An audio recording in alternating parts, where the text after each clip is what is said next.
Magandang gabi po sa inyo lahat, ating mga kababayan. Nandito po tayo sa may buron ng ating idol na si Mima. At meron na ho tayong interview dito. Ito po ang ating kaibigan. Sir, magandang gabi po, sir. Ayan. Lang po, no? Magandang gabi po sa inyo lahat. Sa inyo po. Itatanong ko lang dito sa biglaan ni sa idol natin kay Idol Mima, ano po ang ngayon masasabi niyo dito sa biglaang pangyayari? Well, nakakagulat syempre dahil wala namang mag-aakala na mangyayaring ganito. Although, hindi naman natin inaasahan ng kamatayan, wala namang may gusto nito. Kaya lang yung klase ng pamamaslang na ako sa paniniwala ko ho, ito'y hindi ho personal lang. Ito ho ay political and personal ang may connection sa pangyayaring ito. Diba? Kasi alam naman natin kung gaano katapang, gaano yung pagbanat ni Mima Alicia sa kanyang mga contents, talagang walang kinakatakutan, walang sinisino. Kung ano mang posisyon ng tao sa gobyerno, plus yung isa pang kinasuhan niya, yung ex-boyfriend niya. Kasi kung yung titignan ang parusa sa kanyang kaso, Bausi, 2 kaso yun ng Bausi. Nasa up to 20 years ang kulong, dalawa yun. Diba? So, kumbaga sira na yung buhay niya sa kaso na yun. Kaya mangyari nito, the only way, kung hindi papadismiss ni Mima yung kaso, which is sa tingin ko, hindi talaga iuurong ni Mima, at dapat nga, pulis na siya ngayon kung nakapasa ng board exam. Diba? So, yung mga tao, hindi may iaalis yung anggulo na yun, na posibleng meron itong koneksyon. Diba? Tapos sabi pa nga ng iba, andito daw nito ay connection sa diba? So yung ganun. Pero sana, ma-resolve ito talaga ng maigi ng ating kapulisan na kung saan malaman talaga, mahuli yung gunman. I'm sure na-identify nila yun. Diba? And then, ipitin ang itlog ng mga yon para kumanta talaga sino yung nag-commission sa kanila para gawin yung pamamaslang. At kung personal ng galit nila, kaya nila ginawa yun, at least malalaman natin. Diba? Kasi mahirap naman kasi nag-speculate tayo. Magagawa lang naman ng taong bayan, hindi magtimbang-timbang kung ano ba yung mga posibleng nangyari. Yun lang. Pero again, kung may kinalaman ito sa politics at merong nagpatrabaho sa kanya, alam nyo, isang demokratikong bansa ito, hindi naman dapat ganun. Diba? Maring magka-kontra-kontra tayo sa mga pananaw natin sa politika, pero at the end of the day, mga Pilipino tayo, isa lang naman din ang bansa natin. Pwede namang i-ignore, pwede namang i-block, di ba? O kung nasaktan kayo, pwede ninyo mang ireklamo, pwede ninyo i-call out yung tao. But not to this point na para mapatahimik yung tao, di ba, magkaroon ng chilling effect, gagawin yung ganitong bagay. Sa tingin nyo makakapagpatigil ito? Di ba? Kayo lang din naman mismo nalalagay sa alanganin. Ngayon, lumiliit ang inyong mundo.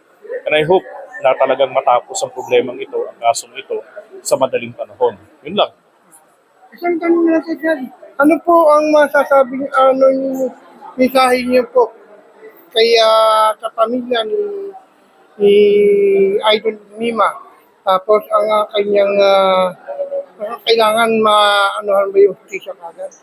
Well, masabi ko lang doon, syempre, kailangan nila talagang iba yung pag-iingat, diba, and then move on. I'm sure yung nangyari ito, magiging napakalaking setback ito sa kanila dahil kita naman natin yung malaking naitulong ni Mima sa kanilang pamilya. Kasi kilala ko siya since 2020 pa. Nagti-TikTok pa lang siya noon. Encourage ko na mag-YouTube, kumita siya, ganyan, sumikat, kumita, diba? Ngayon, wala na siya, diba? Pero ang ating Pangulo naman, ating Presidente, bilang pagtanaw o pasasalamat sa mga pagtatanggol ni Mima sa kanila, sinagot lahat ng gastusin sa kanyang funeral, tapos yung kanyang 7 taong anak na lalaki, binigyan ng Pangulo ng scholarship. Diba? So sa pamilya, iba yung ingat kasi baka kayo naman ang guluhin kung sino man yung matadampot ng mga otoridad. Isa na lang, sir. Si ating Pangulo ba na napadaan ba rito? Napunta na ba? Hindi pa napupunta rito si PBBM Baka malay nyo Dahil hanggang Wednesday pa naman to rito. Kasi kanina dumating dito ay si Risa Ontiveros, former Senator Trillanes, sila mga dumating dito kanina. Sa ibang mga opisyalis ng gobyerno. Diba? Sila Atty. Aboy ng CICC, yung mga taga BBM HQ sa Bagong Pilipinas, nandito rin. So, who knows, baka dumating rin rito ang ating Pangulo. O baka malay nyo, si Sara Duterte dumating din. Mahilig naman dumalaw sa patay yun eh. Di ba? Kasi na lang po sir, iano ko na lang po, anong mensahe mo na lang sa ating mga kababayan na vlogger na sumusuporta, lalo-lalo na ngayon, pinag-iingat ang ating mga kaibigan, mga idol natin, mga vlogger. Ayun na lang po, mensahe na lang. Well, sa mga kapwa natin vloggers, lalo na nasa mundo natin ng political commentaries, iba yung ingat. Again, gaya nga ng paniniwala ko, ito ay related sa politics and personal. Yung nangyari kay Mima Alicia, hindi posible. Hindi imposible na hindi rin mangyari sa iba. Balay nyo, talagang ito na nga yung ginagawa nilang hakbang para magkaroon ng chilling effect, tumigil ang mga content creators sa politics, at kaya naman ay lubay-lubayan sila.